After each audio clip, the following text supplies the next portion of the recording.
Hey guys, what's up? Welcome back to the YKTR Sports Show Review Show. Currently brought to you by BSC, the best supplement company in the country, in the world. Scope, you've been smacking out the supplements a little bit lately. BSC, what do you think of them?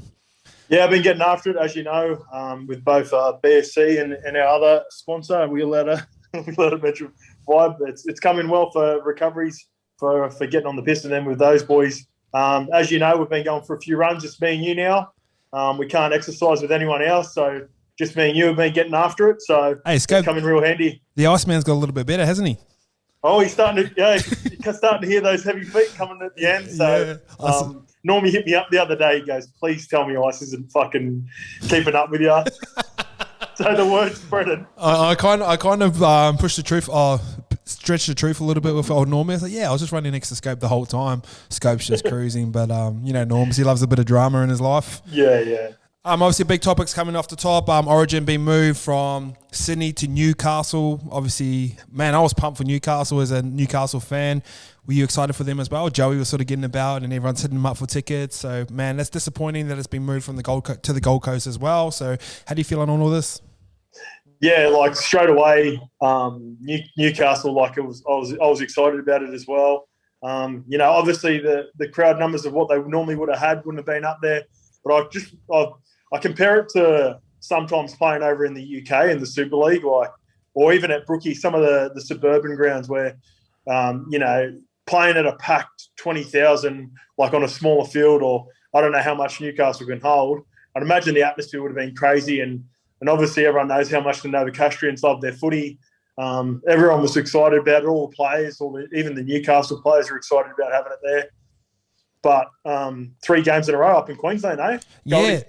Yeah, pretty crazy. And there's a fair chance that New South Wales could sweep him. Obviously, there's a bit of a change in the lineup. And Joey John's even come out and said he would have loved to see Adam Reynolds and Cody Walker in there. And he's a mentor to Mitch Moses. But he also said, I understand Mitch Moses coming in. And we sort of had the same sort of thoughts. I know you're tight with the 8th. So you and him been talking a little bit?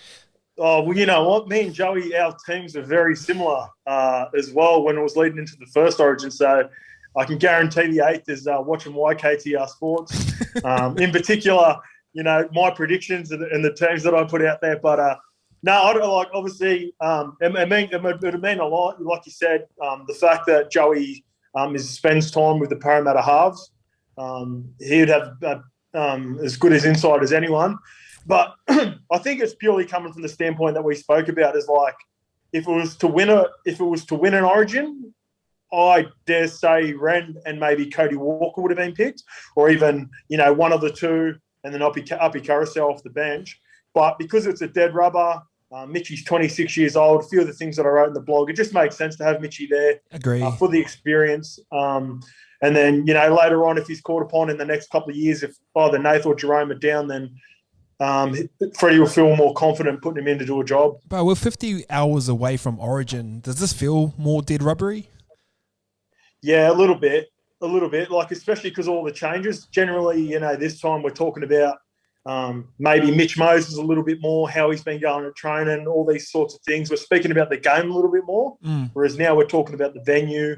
We're talking about COVID at NRL level. So many things that are sort of distracting us from what we'd normally be talking about, I think, with Origin. Yeah, it's like a little bit disappointing. Obviously, dead rubber sort of takes out, but it's still going to be a really good game. And I was up there in the Gold Coast. Anyone that you're excited about? How do you think Mitch Moses will go? I know we'll roll into a preview show a little bit, but let's just sort of touch on it lightly. Yeah, obviously Mitch stands out for me. The other one... Uppy Carousel is a big one for me. Uppy Carousel off the bench for me on the Queensland side. I'm really excited to see Hamiso Habutito, the centre for. He was another player that I wrote in the blogs. I feel like he's just going to be. He's in for a long night. He's going to be fucking peppered, and whether it's Turbo or whatever side he sits on, Turbo or Latrell, he's in for a long night. But the experience will be unreal for him. He'll get so much out of it, and in the next couple of years, if they're able to develop a few more players, then down the road it could make a big difference for him. KP's a really big one for me. I sort of watched the Warriors play yesterday and watched Reece Walsh come back into the side, and they look like a better side because you got a genuine threat out the back. I think KP rolling back in. He's a communicator. He's low key off the field, but on the field you can see he wants the ball, and I think Munster's in for a big game as well.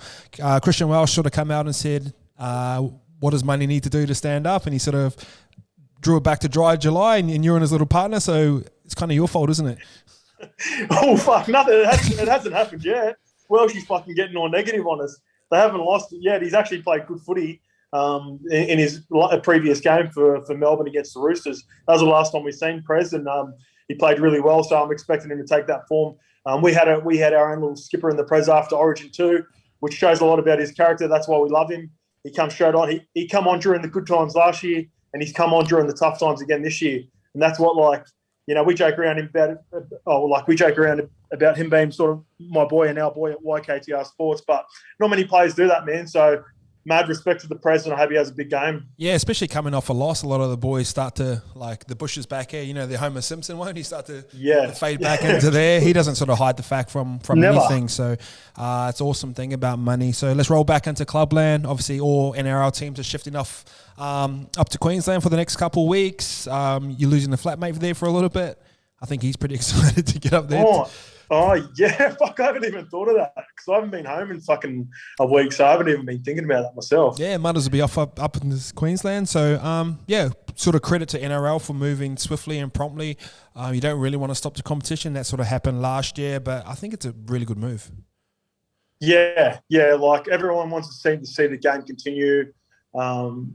Queensland seem to be doing all right with regards to COVID up there. It's not as strenuous as it is down here in Sydney, so it does make sense. Also, I'm sure we'll get to the point about Shawnee Johnson's tweet as well. Yep. On that Shaun Johnson interview from Fox League, I thought that was a bit. It's very Fox Sporty, journalisty, very Fox Sporty. Yeah, very Fox Sporty, hitting him up straight after the game where he's hadn't had a chance to think about his answers. But credit to him, just shows like what sort of person and player he is now and where he's at in his career. Fuck, he handled it so well. Oh, he couldn't have said it any better. I was literally thinking this on the way to Shawnee. Like you said, he literally could not handle that any better. And if you were to put anyone as the sort of the voice of the player right now and to put someone in that type of situation, you'd probably go like him or Christian Welsh or someone along those lines, man. The way that Shawnee sort of handles interviews right now, so mature. So, thought out. He talks about both sides of the point. Like, he sort of talks about, like, understand that we get paid good money, but then it's like, bro, we're families as well. So I know a lot of people can really resonate with that. Sort of where he goes, we don't really have a support system over here. All that sort of stuff as well. I think families will be allowed to go up eventually. So that's a great sign for Shawnee. But, man, like, he handled that as well as anyone could handle that. Especially on the spot, bro. He's seen the reaction. You've seen his face sort of go like, wait, what? Yeah. Remember DeMarcus Cousins? Remember he got traded like live? Yeah. He got traded while he's doing an All-Star interview. You shouldn't be. Surely give him a little heads up. Just, hey, bro, this is what's going to happen. Even if they want to have a little break, like if they just give him a couple of minutes to say, look, we're going to hit you up with this. But like I said, you know, guys like him, you said Christian Welsh, maybe even Ches. Ches would have been good. Yeah, Ches is another one that comes to mind. Ches is really well, at handling those things. But the thing, I think when he had a bit of time to, catch his thoughts after the game, he put out a tweet. Obviously, everyone reposted it. Yep. Repaying New Zealand and the Warriors and heading back to New Zealand. That would have been grouse. I don't know if that's ever going to be a possibility, but just from, us probably being Kiwis, we're probably a little bit more biased towards it, rewarding New Zealand. And they'll be able to, pack stadiums out as well because COVID's doing all right over there. So, yeah, I wouldn't mind seeing that. Yeah, but obviously they would have gone into a 2-week lockdown, so you got to pause the game straight away. Okay. But then you got to also think about like how Shawnee and Jackson actually brought up this point where like Shawnee's like, I'm going to have to go up to Queensland. You got to think like every other NRL team would have to go to New Zealand and they'd have to leave family behind. So like the numbers wise would have been like way off. But it's an interesting exercise to go through. Like you throw 4 teams in Auckland, 4 teams in Wellington, 4 teams in Christchurch and sort of just fly them around, or do you base them all in Auckland and sort of let them live a normal life for a while? So, like, obviously, Mudders is a friend of ours, Corey. I think he'll enjoy going into this sort of bubble where he's in and around his teammates. I know they've been in trouble. I understand all that sort of stuff as well. But sort of going to training, going home and just locking yourself up, you'd rather be in and around your teammates, wouldn't you? Dragons, yeah, you're right, bro. The Dragons, this is the perfect situation for the Dragons right now. Yeah. They've had so much outside noise. I know, Normie's speaking on Anthony Griffin, and he's that sort of like, I think we even talked about it during preseason about, let's make it all about us and getting together. So, mate, this couldn't be a perfect time for the Dragons after what they've gone through. So, well, look at the two teams that they were in a similar situation to last year. Look at Melbourne, went on to win the comp. Obviously, we're tight with a few of those boys now. We got to see behind the scenes, bro. It looks like an actually really good time and extended, especially when you got your families as well. It's not like you're on tour. You're sitting on top of the boys all the time. You've got time to go out and do your own thing and have your own space and still be within that sort of bubble requirement. And the Warriors, I actually think the Warriors are a better side when they're here. Yeah. Well, I was listening to SEN this morning too, on the way into having a run, and Cam Smith was on there, and he goes, it's going to be so crucial to the way that the teams handle it in the first couple of weeks. Like, they've got to get straight on top of it. You can get used to a couple of things that he said. You get used to routine of people doing things for you, cleaning up for you, cooking for you. You can get a bit lethargic. Little minor details like that, bro. That's what sort of separates Melbourne from other teams, making sure some of these other teams who aren't used to doing this sort of stuff that, maybe only travel 2 or 3 times a year. Yeah. It's going to be like Melbourne and Warriors are more suited to it because they travel every other week. You know what I mean? So they've got an advantage right now, have they?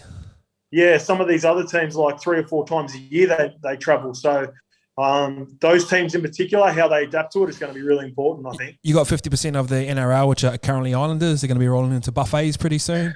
Yeah. That used to be the old trap back in the day, wasn't it? Yeah, big time. Especially the fucking buffet breakfasts, man. Like, stitch of doom straight after. Fucking oath. He's just pile it up. Yeah, a few of these Mutters United players will be putting on an extra little bit, I think. We might be able to add someone to the development squad too after these little buffets. Yeah, some that we haven't even seen yet. They're not Mutters at the moment, but they'll be Mutters by the end of it. Yeah, so sort of shout out to Shawnee Johnson. The way he sort of handled that is like a reflection on him and himself and his sort of growth as a person. So, that was sort of mad to see. Still in Clubland now, we're sort of talking about Sammy Walker. It's kind of become a hot topic. Is it a topic for you or is it a non-issue? Oh, it's a topic in the sense that I thought it was a nice, smart heads-up play from Sammy. He's got the point of it. The point of our game is to fucking secure the 2 points, isn't it? They've brought up the old underarm play from Australia back in the day, and those sorts of tactics. But fucking cheats. I know some. There's etiquette involved in all parts of competitive sports, but. I don't know if it's come up yet, but I remember one of the Iro brothers did it back in the day, like maybe the mid-90s or whatever. Yeah, Tony Iro, he was doing it for it. It actually, because he was my old coach and he talked about it years ago, but it actually popped up in the Matty John show last night. Oh, did it? Yeah, they done a little, but he was running around for ages, bro. But there's no difference between that and sort of faking a cramp or slow play the balls. It's just probably we're not used to seeing it, but I just see it as a non-issue. Probably the only thing about it, he probably puts his target on his head for the next one. Yeah, well, fuck, it doesn't matter, bro. Like, he's cunt's getting targeted that much anyway. Nah, but you know what it's like, Scope? Like, next time the Bulldogs play the Roosters, and obviously you're right because you got Jared and stuff behind you, but Trent Barrett, first video, look at this cunt taking the piss out of us. You just got Sammy Walker spinning about. Did you think he was taking the piss, or did you just think he was trying to win? What are you talking about? Of course he's taking the piss. Okay. I didn't see it as that. Personally, I didn't see it as that. I just seen him trying to win a game, and I didn't see anything. I didn't see much after it. I just seen Robbo's face. Holy fuck! With Kerry next to him, mate. Do you know what that reminded me of, bro? You know when you're like a sibling and like you're the older sibling, and you know your younger brother's gonna get in trouble, so you just sit there. He's gonna get a hiding. Your brother's gonna get a hiding. Fucking after dinner. But yeah, sort of Trent Robinson sort of come out, had it with a straight bat, but I dare say there would have been a little bit of a whisper in his ear. Yeah, from the coach. For sure. Okay.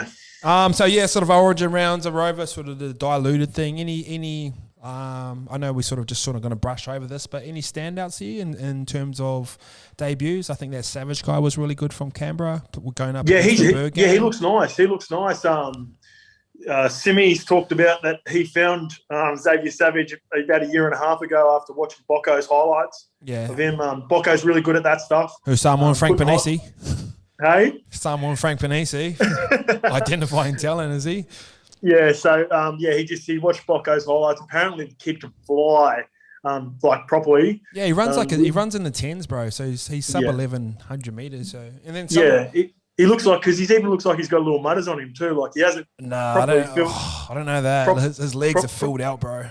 Yeah, proper. Like he's still got that that baby fat, that puppy fat, like he hasn't fully matured into his body yet. So, like I said, because he's only 19, 20 or whatever he is. But he looks nice. He had some nice touches. Yeah, looks silky. Did a number on Manly without Turbo and Ches. So. Yeah, I thought he was a bit of a standout too, and it sort of showed how important Ches and mostly Turbo are to a Manly side. They kind of look normal again, didn't they? Yeah. It sort of brings them back to earth. But in saying that, like they've been up for so long. I don't think it's not worrying signs. Like as soon as they get Turbo back and Ches, like they'll be sweet. Sorry, just going to ring this back. So, bit of the generator new. Everything's moving up to the Gold Coast right now. You're getting out of Sydney, which is kind of cold, kind of wet right now. You're playing dry weather football. Same game multis. Are we back on? Are we? You're right. I haven't even thought about that yet, but games at Goldie and are they going to be playing at North Queensland and whatnot as well? Is all the way up through Queensland, Sunny Coast? I don't think anyone sort of knows just yet. I dare say it'd be Queensland, Brizzy. Sunny Coast Stadium would be one. I know there are a fair few tries at Sunny Coast, but that's just purely because the Storm are playing there and they're scoring 50 to 60 a game. So, I wonder if other teams are going to be scoring at the same clip that they are. Do Canberra go as well? Do we know that? Or yes, Canberra going too. Why is that? Because just easier logistically. What did I say? I was only looking through the comments. Just because they're going to run it up there, would they have to? There's no cases in Canberra, are there? I'm not too sure. I think Canberra's sweet, but something about it being like it's going to be like a bubble, like a how the teams in the NBA did it, going into the bubble. So they're just going to keep all the players congested into a certain area to make sure that there's nothing from the outside, like potentially that could ruin it down in Canberra, bringing it then.